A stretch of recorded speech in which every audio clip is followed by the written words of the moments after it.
فيكم. هذا السائل عن طريق الشغل يقول: لقد ابتليت بوسواس يطاردني في أكثر حياتي بالنجاسة والوضوء والغسل والإيمان، وأحاول الامتكاك عنه بدون جدوى، حتى بلغ بي الأمر إلى حد أن أشعر أنني إن حفظت رجلي أو يدي فإن ذلك ردة والعياذ بالله، وأشعر حين وقوع الحركة كأنني فعلته باختيار، ويحدث ذلك مني في اليوم أكثر من 10 مرات، وأكرر أقول آمنت بالله ورسله وأحيانا الشهادة الرجوع إلى الدين، ويعلم الله أنني أكرهه وحبذا لو يفارقني. يقول: ما المخرج؟ أفيدوني بارك الله فيكم. هذه معصية عظيمة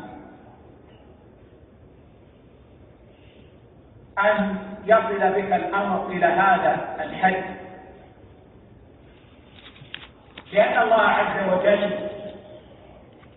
قال: يريد الله بكم اليسر ولا يريد بكم العسر.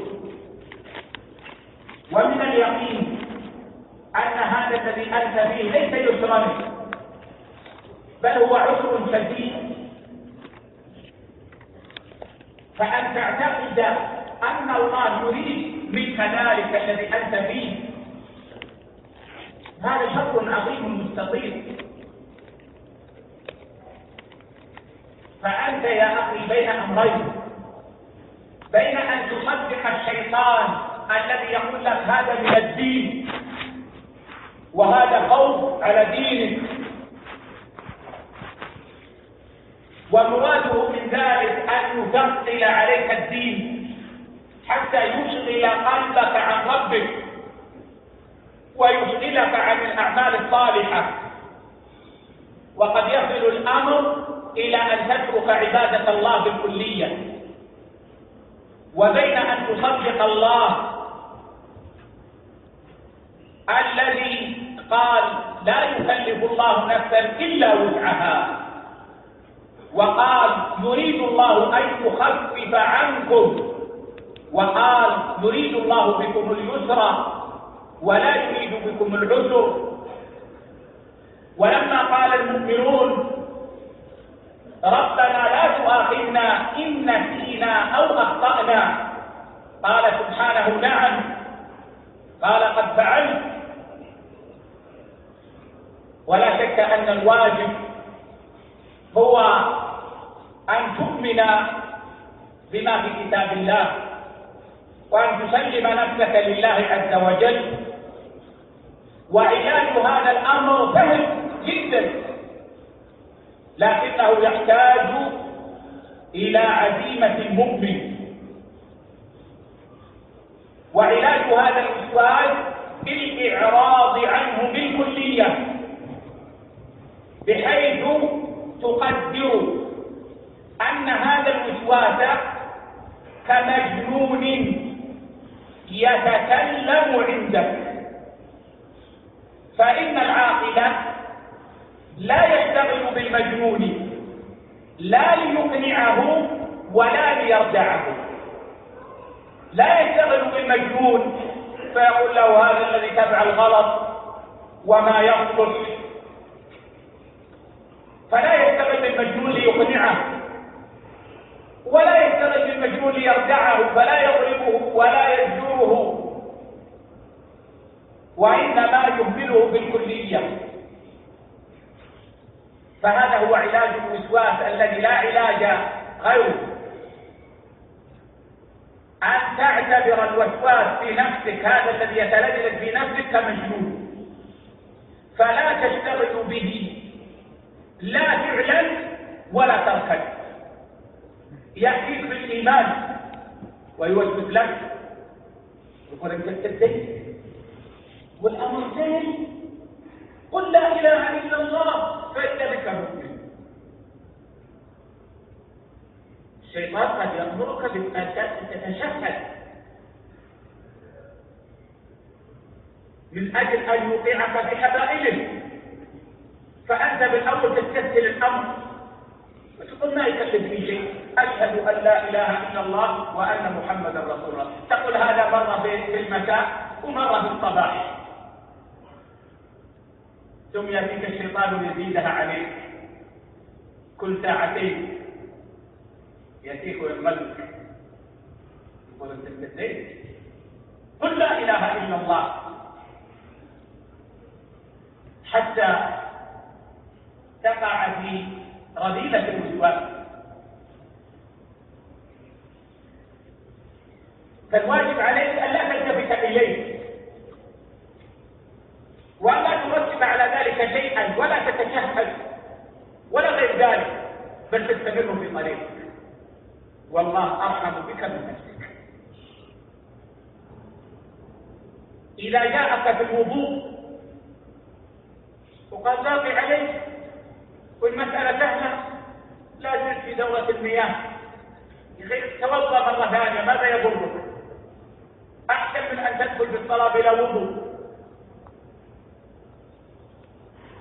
فإذا وقعت في المصيدة زاد عليك حتى يخرج وقت الصلاة وأنت لا تستطيع أن تتوضأ.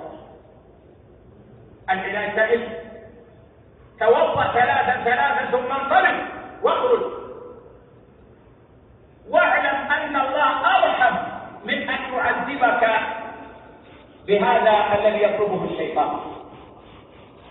لا ديانة ولا عقوبة، والله ما كان الله ليكلفك بهذا الذي يطلبه الشيطان، والله. اغسل ثلاثا ثم انصرف، والله ما يضرك، والله لا يضرك ذلك. ما كان الله ليعذبك بهذا الذي يطلبه الشيطان ديانة بحيث يطلبه منك، ولا عقوبة بحيث يعاقبك إذا تركت هذا الأمر.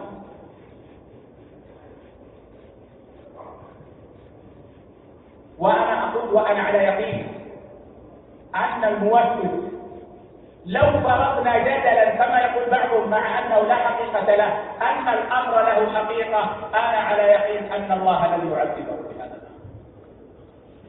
علمي بربي وبدين ربي يجعلني أجزم أن الله لن يعذبه بهذا الأمر ولو كان، فينصرف بالكلية، يتوضأ ثلاثا ويذهب يصلي، يأتي الشيطان ويريد أن يكبر يقول لا أنت ما أردت الصلاة، انتظر شوي.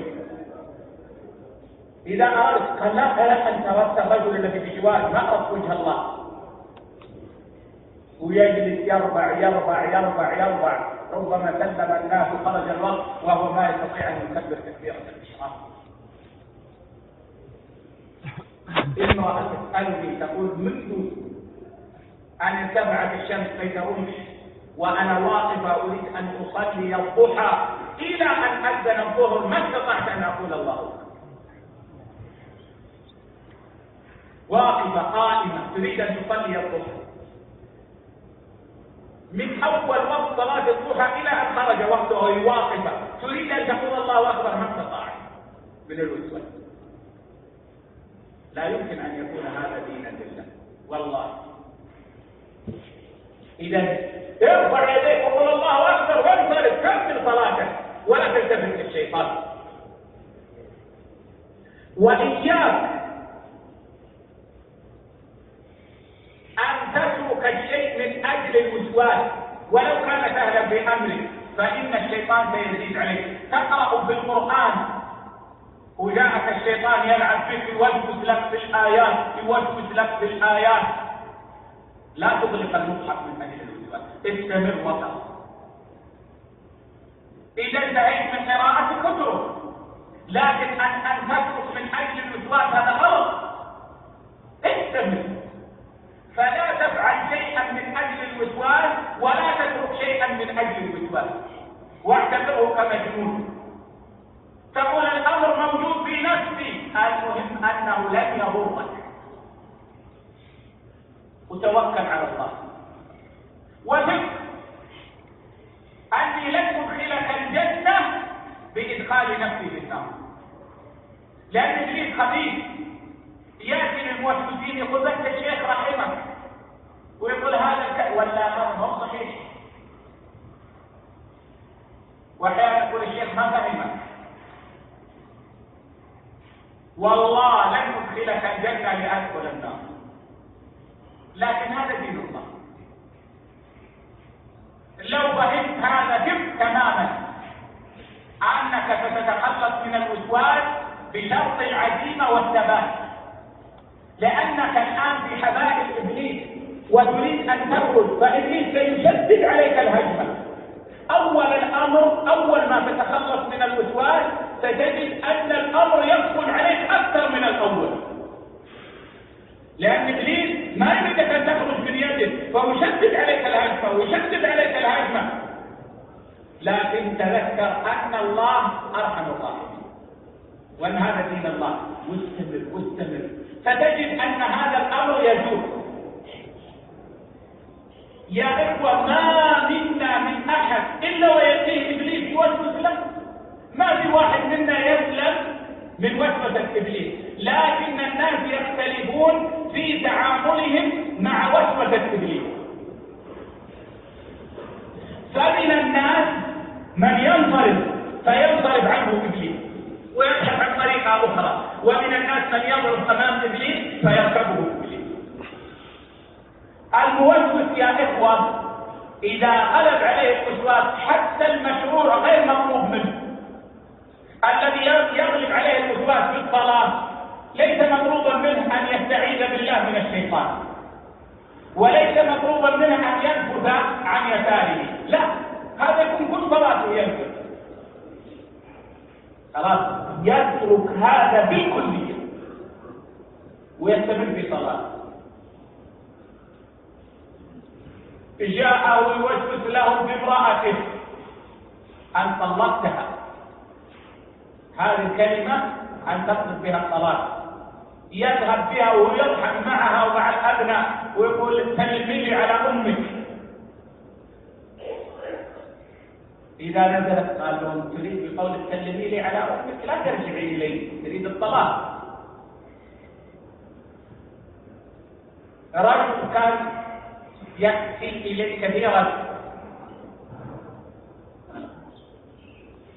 قلنا له انشغل بذكر الله، أصبح إبليس يأتي يقول له إذا قلت الله أكبر إذا قال الله أكبر قال أن تكلم عن الصلاة. يأتي إبليس بهذا فينصرف عنه بالكلية ويقول الله أرحم من أن يكلفني بهذا، ويستمر مع زوجته ولا يلتفت إلى هذه الألاعيب من إبليس. لو بقيت الأمة دينها لما وقعت في الوسواس. لو أدرك العبد سعة رحمة الله لما وقع في الوسواس. لو أدرك العبد عظم يسر دين الله لما وقع في الوسواس. فعلى كل حال العلاج لما ذكرناه. وثق يا عبد الله أن إعراضك عن الوسواس بالكلية لن يضرك في العاجل ولا في الآجل أبدا، بل هو النافع لك بإذن الله وتوفيقه.